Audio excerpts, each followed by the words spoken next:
everybody. Welcome to the East to West WLS Struggle Bus podcast. We are so excited to bring you the second edition. And if you are watching this podcast, you are noticing there are some new faces here. We have expanded in East to West WLS. We are so excited to bring on 3 new crew members. These are ladies that we met through the Instagram universe. They have all gone through weight loss surgery and they are stoked to be a part of East to West, and we are thrilled to have them. So I'm going to very quickly introduce you to them, and then we're going to dive into some struggles of this community. All right, Becca, you're up first. Hi guys, I'm Becca. I am from Connecticut, and I had VSG on October 14th this year. So I am fresh out. And how much weight have you lost? I am down since surgery 25 pounds. Boom! Nice job. You are doing good. Awesome. All right. Our next East West crew member, Miss Ashley. Hey guys, my name's Ashley. I'm from Kentucky. I actually had gastric bypass of October 13th of this year. So like Becca, I'm fresh out. I'll be 7 weeks post-op tomorrow. And in total, I've lost 138 pounds. Freaking amazing. Amazing. And she has not lost that in 7 weeks. Ashley was on her pre-op diet for a year and she stuck to it like a champ. So, I mean, amazing progress all around. You ladies are just doing phenomenal. And last but certainly not least, Natalie. Hey guys, I'm Natalie. I had VSG done September 28th of this year. I'm officially 2 months post-op today, which is awesome. I've lost a little over 35 pounds since surgery. Oh my gosh, you guys are just rocking it. It's been really refreshing for Jason and I to get to know you more as humans. I am 16 months post-op. Jason is 8 months post-op. So, you know, the further you get removed from your post-op date, the kind of, you know, you forget some things that happen along the way. And it's been so nice to talk to you guys and just learn and listen from you because it really brings back our own personal experiences. And it just, you know, it just lets us know how important this community is. So we cannot thank you ladies enough for joining the East to West world. We are thrilled that you are a part of the team. Definitely. So just to give you a little bit of background on Jason and I, he and I, like I said, we both had VSG surgery. I'm down 120 pounds. Jason is down some ridiculous amount. Like how much, Jason? 164 as of today. I just want to strangle happy murder you. So the reason that Jason and I started East to West is that we had a phenomenal experience with our surgeons, but life after surgery, we found a gaping hole in the support that was offered to us. Jason and I met at one of the virtual bariatric meetups that I was hosting. We became fast friends. And then we realized that our conversations were really powerful for our own recovery. And we decided to start recording them. So we started the East to West WLS kind of world and the podcast. And then as we grew, we realized there was another hole in the community and it had to do with in the moment support. So we all struggle with things. They just kind of pop up out of nowhere. And sometimes you just don't know where to turn, right? Like you realize like, oh my gosh, I'm really struggling with this, or this is hard, or I wasn't expecting this. And there's nowhere to go with that issue, concern, with that struggle. So this group got together and we thought, what if we offered that exact type of support? So now we record a weekly podcast that's just dedicated to our struggles. And we call it the East to West Struggle Bus. We also still record kind of our long form podcast that deep dives into all things, weight loss surgery. But this specific branch of the podcast is just dedicated to struggles in the moment. So if you are listening or you are watching, you can submit your struggles to us. You can go to our Anchor homepage and leave us a voicemail, and then we can actually put it right into the podcast. We would love to hear your voice and hear your struggle. You can send us a direct message. We post things on our stories. We post things on our feed. There's all kinds of ways that you can let us know, hey, I'm really struggling. And then what we do is we take your struggles and we anonymously share them in this community just to gather support and feedback from the people who are kind of living it with you. So that's the premise. Short and sweet.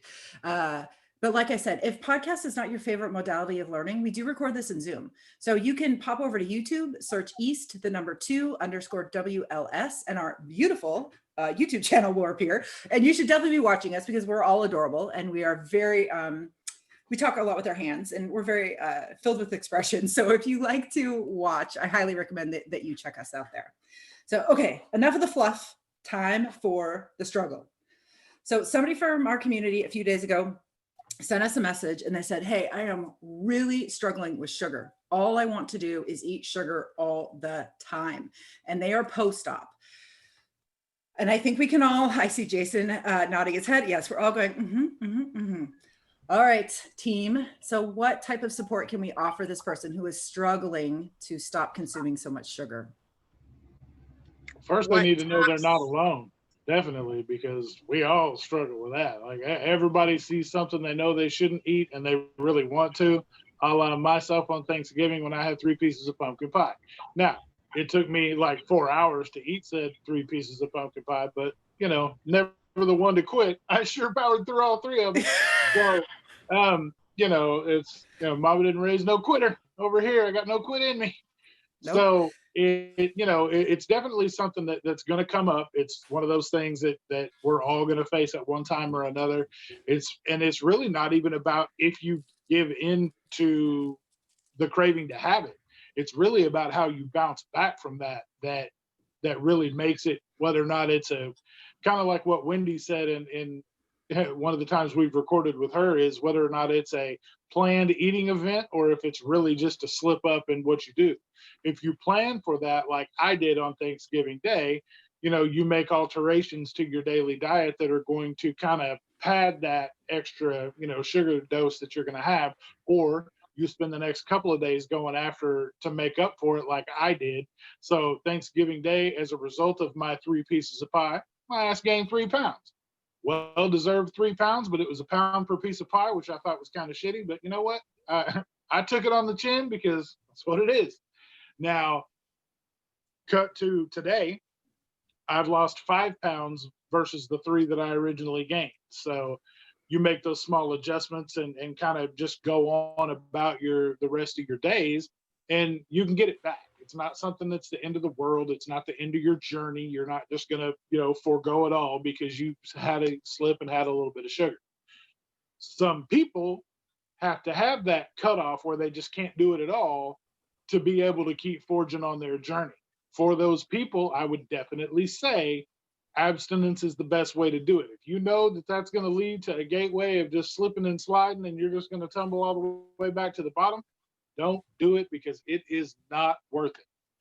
If you can take a little bit of the taste and then take the next few days to put the work in and get it off, not that big of a deal. Like for myself, I made the adjustments, did what I had to do, came out on the other side smelling like a rose. Not going to need to touch pie till next year. So I'm good. Ashley, you were going to say something. What support do you have? I was just gonna say, like, what types of sugary things are they craving? Oh, that's Because a good. depending on what you're craving, you might need something else. Or, I mean, processed sugar, a lot of food is meant to be addicting. So abstinence would be something that I would recommend, but only from if you're like me. Because if I have it, it's a downward spiral. I'll eat every bit of it. And you bring up a really good point. We just had a very powerful conversation with Wendy Rawlings for the podcast. And one of the questions that was asked from this community is, my doctor said that abstinence is the only way to overcome food addiction. And her advice was, it was a little bit interesting, but she just said, abstinence is the very last resort, right? It seems silly to say, well, I'm going to abstain from this big swath of food when we know what a challenge that can create. Sometimes abstaining for something makes it worse. So I think it's one of those things where it's like, yeah, really great point, Ashley. Like you have to ask yourself, okay, what is it that I'm craving? And then I think we can find healthier alternatives to something that we're craving, instead of just going to what we used to eat, right? Like if we're craving a candy bar, we could have a Built Bar or a Dive Bar. If we're craving hot chocolate, we could have a protein heavy hot chocolate, right? We could have retreat drinks. There are options out there where we can get the same sweet kick without throwing us off of the bandwagon. Yeah, Nat. Yeah, I am definitely a sugar addict. I mean, that's really I talked to my doctor, and that's like something that he has always said of me. And for me, I found that if I kind of what you're saying, if I take something like candy, chocolate is, Snickers is like my downfall.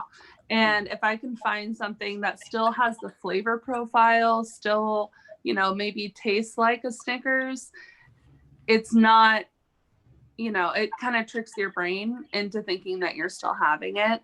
But, at the same time, I think, like Jason said, planning out like, okay, this is an event that I'm having this week. I'm not going to have sugar until that moment. I'm going to enjoy it. I'm going to, savor it. And then I'm going to move on, because I think abstinence has led me personally to binges and things in the past. So like for me this weekend, or this last week of Thanksgiving, I had several pieces of pie throughout my week. I'm not going to lie about that. But I had one in the morning, with as my breakfast. And that was a choice that I made. I had it, I enjoyed it. And then the rest of the day I moved on, and I had my protein and water and all of that. And I think that was really eye-opening for me, because I was like, oh, hey, I can have things that I enjoyed, but you just have to treat it as a moment and then move on. And that is so powerful, right? Because I know before surgery, I would have a bad meal and I would say, well, I've screwed my whole day. I would give myself permission to eat like crap the rest of the day. And then I would wake up the next morning and I would say like, oh God, well, I've already blown yesterday and it's Wednesday. So I've just screwed the whole week. And then it would turn into, well, now my week is going to be garbage. And I would continue that thinking. And it was just a way to give myself permission to eat like crap, because I didn't want to say no to myself. But I think what you said is so powerful, because it does acknowledge like we can still have moments of indulgence. A moment isn't going to define us or define our weight.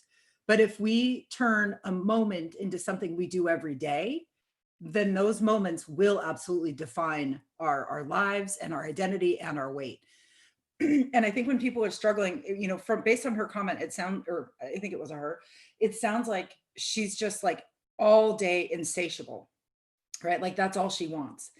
And the other thing that I would recommend is that you can't have it in your house, right? If you have children, your kids can't eat it either. Like everybody needs to help you get to the place where you can say no to these things and not feel like you are deprived. But if you're buying these things and you're bringing them into your house, you're setting yourself up for failure.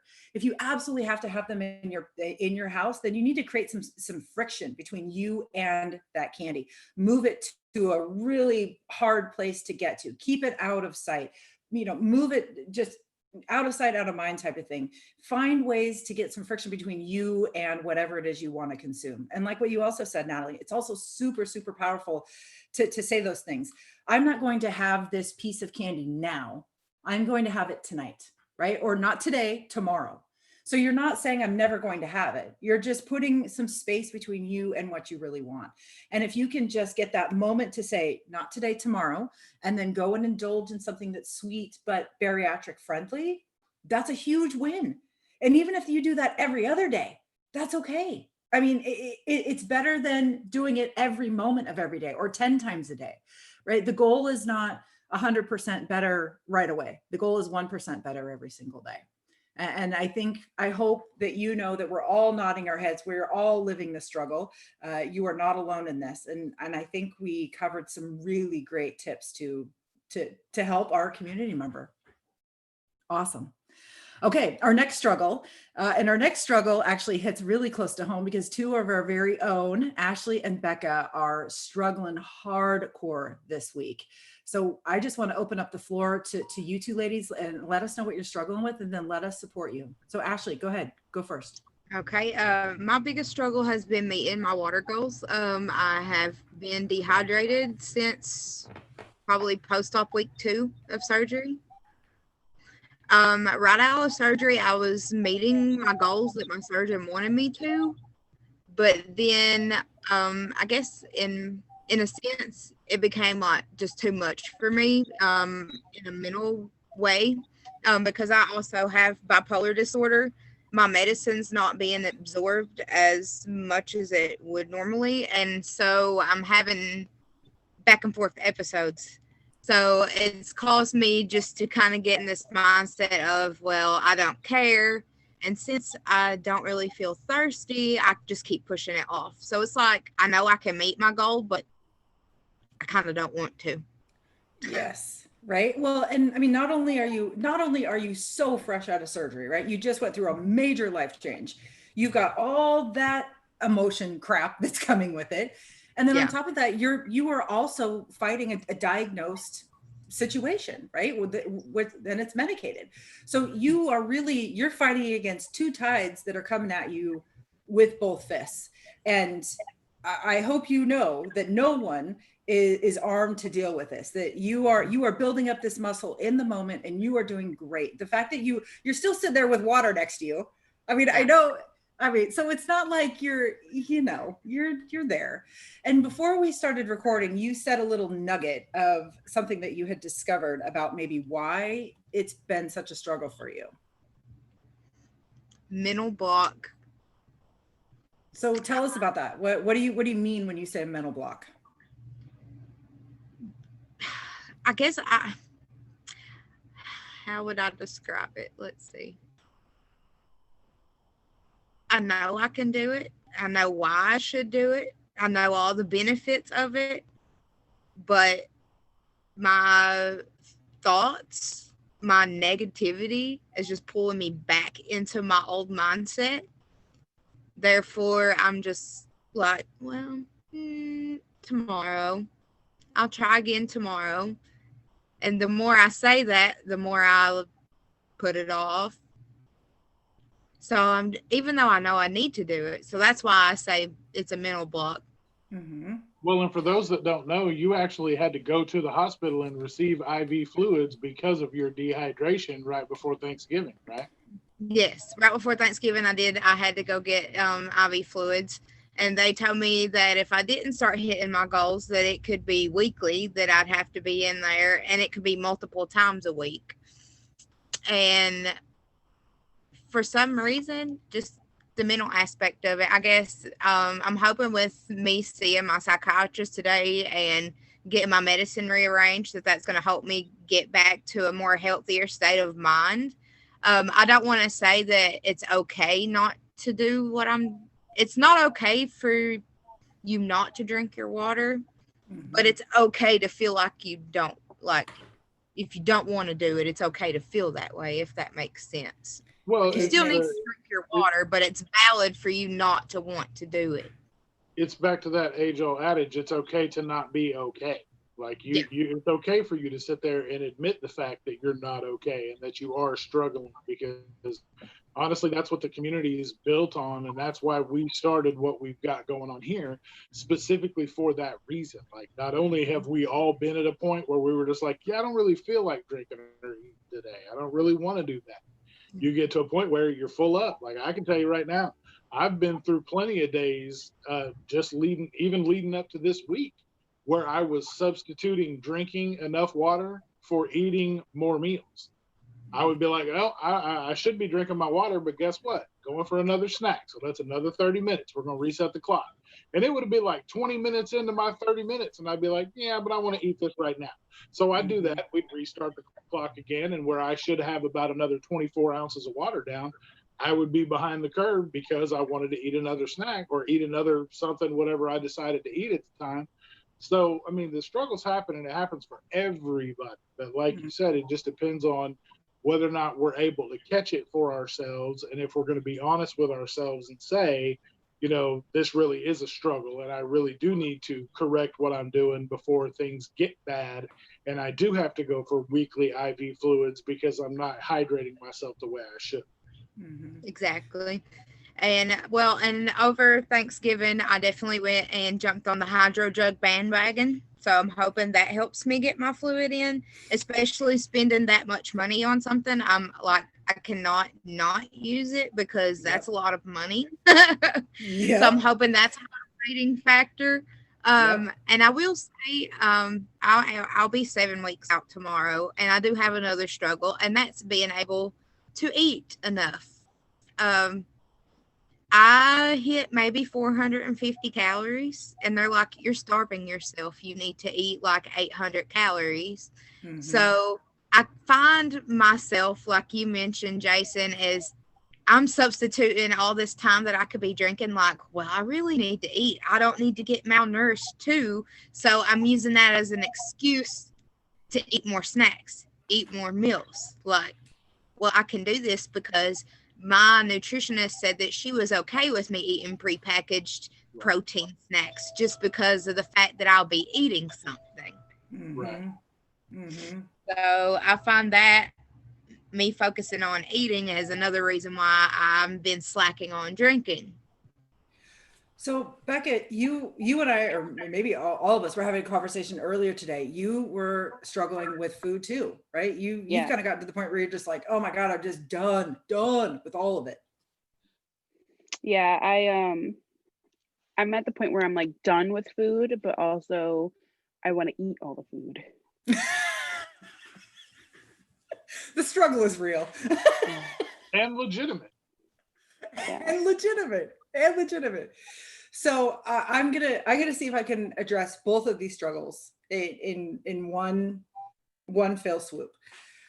I think that the reason that we struggle so much after weight loss surgery in not wanting to do things is it's because that is a very familiar habit for us. Before surgery, we struggled with always wanting to eat something, or we were always depriving ourselves, right? We were always saying, no, I can't eat that. I can't do that because I'm on this diet, right? Or I'm doing this, or my stupid body decided it's going to do this and it's all my body's fault, right? We were constantly deflecting. We were constantly depriving ourselves. And now that we're after weight loss surgery, we're going, what the hell? The whole reason I had surgery was so that I never had to feel like this again. And now I'm realizing, what the fuck? I still feel this exact same way. Mm-hmm. And it is devastating. It's devastating, right? Because we've gone through this huge change and we're like, And for the first time, we actually have to come face to face with the reality of our situation. And that is that the surgery is not going to fix what we actually need to work on. And that blows. And when we come to that realization and we go, oh my God, this is what I have to do. Yeah, of course. No shit. We're like, I don't want to do it. I'm out. No. I want to go back to eating all the food. I don't want to drink again. This is stupid, right? You're just like, nope, I'm done. When I was about where you guys are at, maybe a little bit later, I had a very, very dark point in my life. And I've told you guys this, right? I was like, fuck food. I'm never eating again. My husband can fend for himself. I'm living off protein shakes. I'm done. And I think you just have to be angry for a while. You're like going through the grieving process. You're breaking up with your longest and best relationship you have ever had. And that's food. It's true. It's absolutely true. And think about it. That is devastating. That's devastating. But you cannot stop eating and you cannot stop drinking water. Right? So what I suggested to Becca today was like, okay, girl, you cannot eat anything until you drink 10 ounces of water. Right? And I just said 10 ounces based on, I know where you guys are at. That is like a monumental feat. I know that that's going to take frickin' forever. Right? But if you want to eat bad enough and you just set that goal for yourself and you say, nope, I'm not going to have this one chicken wing until I have 10 ounces of water. Not only are you going to increase your intake, but you are really going to be hungry and ready for that food when you go to eat it. I think that's a really good trick that you can use to motivate you to eat and to drink more when you don't feel like doing it. And then again, you can't stop eating and you can't stop drinking, especially, I mean, Ashley, you're going to the hospital. This is not good. This is not sustainable, right? Becca, you were like on the verge of clawing somebody's eyes out 24/7. We can't have you going to jail. Right? So we have to find solutions.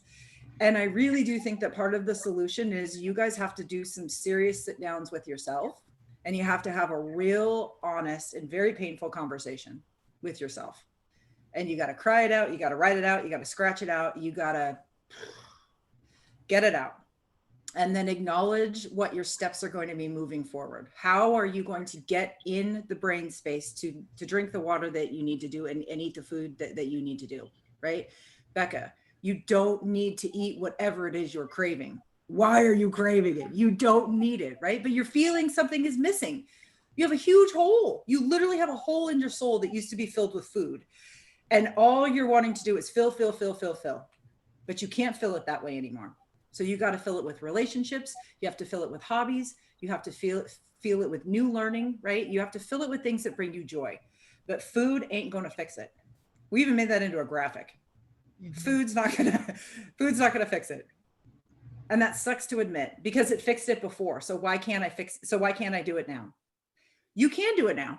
But y'all want to go back to weighing what you weighed before? No. I think that's the issue too, is that I have so much extra time to think and feel my feelings that I would normally just not. Yeah. Well, and that's a big problem that people don't realize. One of the, we talk about the mental aspect of, post-op is so much harder than the physical aspect and the losing the weight and the putting the work in to do that. The hardest part about post-op is the mental aspect of it all. And that's what, we just don't talk enough about. And the amount of brain space and capacity that used to be filled up by meals and what you were going to eat and where you were going to get it and what you needed to do to get there. Now that you don't have that, you've got to keep yourself busy. You've got to be able to come up with different ways, like April said, to kind of keep your mind off of what it is that you're really wanting, because the cravings turn into obsession, turn into that's all you think about is literally what you're craving, and you don't have a way to back out of it. You honestly feel like you're caught somewhere where everywhere you look and everything you think of is that one thing that you're craving. So you've got to find a way to keep yourself busy in a space or to reach out to somebody. I think one of the best things you could probably try to do, like you guys are really good about reaching out to us and talking it through with us, and we, go back and forth about it. But accountability in these situations is so key, because not only do you need to find somebody that's going to keep you accountable to yourself, but you have to be accountable to yourself as well. Tracking comes into play. All these things come into play. Whether you set an alarm to remind yourself to drink, set an alarm to remind yourself to eat. But when you put it down in the tracker, you've got to hold your feet to the fire and make sure that you follow through with those things. Because when it's just you, that piece of paper, and whatever it is you want, and it's just y'all three, that paper's going to lose. Eventually, you're going to get up and you're going to go get what it is what you feel like you have to have. So these are the times that you really have to put in the hardest effort, dig your heels in, stay true to yourself and your tracker, and hold yourself accountable to, whatever it's going to be. Because at the end of the day, you're the one that has to look at yourself in the mirror and realize that you either gave into that craving and let yourself, fold to it, or you held strong and became the best version of yourself for that day. I talk about this often, Becca. I think you and I are very similar in this way. All of a sudden, we realize we have all this brain space that was taken up by food before, and now it's free to roam. And that's a great thing, and it's a bad thing, because if we let our brains go in a wrong direction, it's not good. Yeah, and I think I struggle a lot with it because I like Ashley have actual diagnosed mental health issues with anxiety and depression, and I'm medicated for them. Yeah. So it's like, it's just, it's hard. Yes, it is hard. It's already a struggle. And then when you add on these additional layers, it just makes it even more of a battle. But good news, I don't know if you guys know this or not, but now you're functioning on your full brain capacity, right? Your body's functioning at a healthy level it's never done before. You have the best tool in the world to help you combat it. So even though it feels like, your slow uphill battle before surgery has turned into a straight up alpine climb, you've got all the tools that you need. You have already inside of you. You have a wonderful community that is surrounding you. and you have the brain space to do it. You can do it. You absolutely can do it. It's gonna suck, but it's gonna be it's gonna be worth it. It's absolutely gonna be worth it. And I think focusing on, you know, I always want to say focus on one thing, but you guys are so fresh out of pre-op. You have to focus on two things: food and water, calories, healthy calories, and water. And if you don't do anything else besides those two things in your life, you are on track, because pretty soon you guys are going to notice, oh, I'm doing okay with my water. This is feeling pretty normal. And then you can move on to work on something else. But don't look at the whole huge picture and go, oh my God, I have so many things to work on, and then use that as an excuse to shut down and do nothing. Right? Those two things are all you need to do right now, and give yourself the space and grace to only do those two things. Say no to everything else. Say yes to food and water. Try the tricks, use your tracker, find an accountability partner, rely on this community, and keep talking about what you're experiencing. Natalie, Jason and I have done a crap ton of talking. I know you got a gem to add. Yeah, I mean, people always ask me like, oh my God, how do you get all of that water in? Like, what's your trick, you know? And I will say the first, you know, even 6 weeks, I mean, I'm fortunate in a way enough to not have a job. So this is my job. But I really do just sit there. I have, you know, I'm literally, if I'm on the computer, I'm sipping. I'm like straw in mouth, forcing myself to sip. I know what time I get up. I know when I have my first meal. I make sure I get, you know, 10 to 16 ounces of water in 2 hours. And I, you know, which my surgeon told me 8 ounces of water an hour.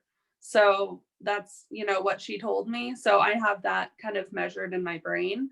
But I know that in 2 hours, I'm going to be eating again. So I better get this water in.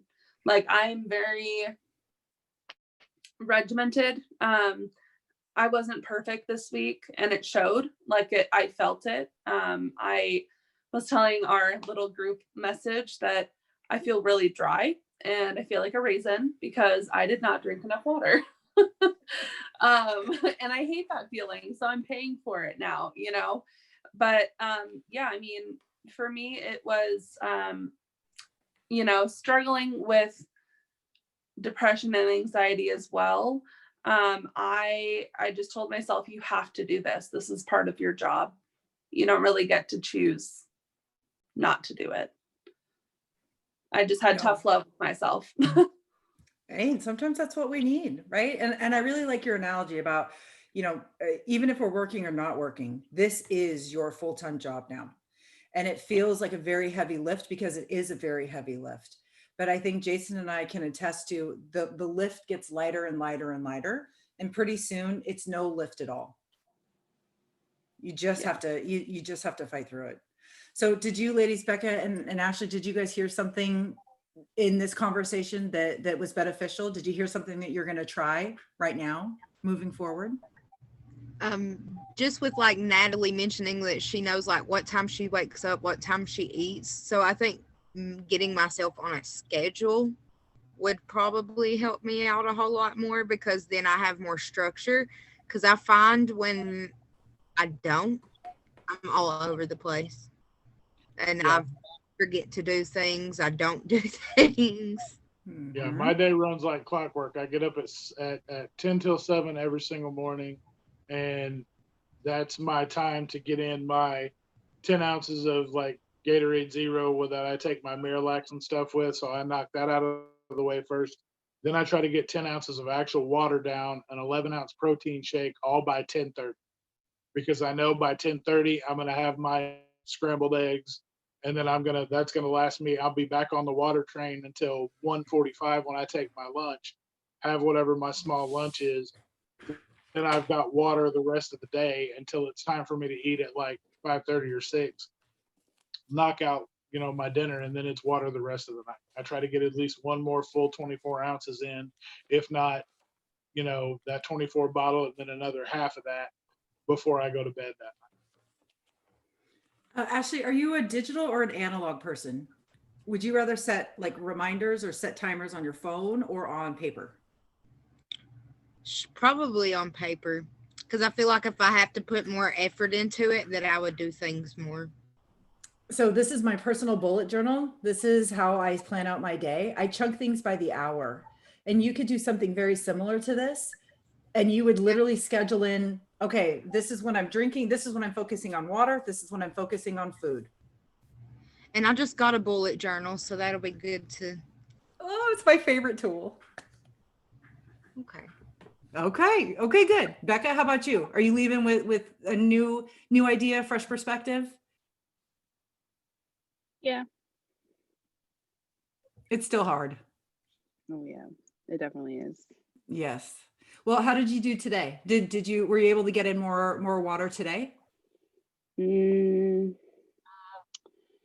I just finished my bottle.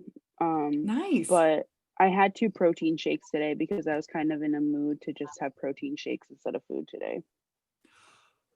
But what you said is actually key. You were in a mood to just have shakes. And instead of going to like cravings or something else, you gave your body what it was asking for. That's huge. I count that as liquid in my book. I count all Well, that it is shit. liquid. Oh yeah. That's a victory. I don't just break mine down to specifically clear water. I don't. All that shit goes into it. Gatorade Zero, all that stuff. It's all fluids. Yep. No, you're doing I good. would say that's a win. Yeah, totally. That is a win. It might not feel like it, but it's a win. It's a win. And you're having conversations with yourself, which is something you've probably never done before. That's another huge, huge win. So you guys are doing awesome. You are fresh out. All 3 of you guys, you're doing well. Stay the course. It's gonna come up roses. I promise.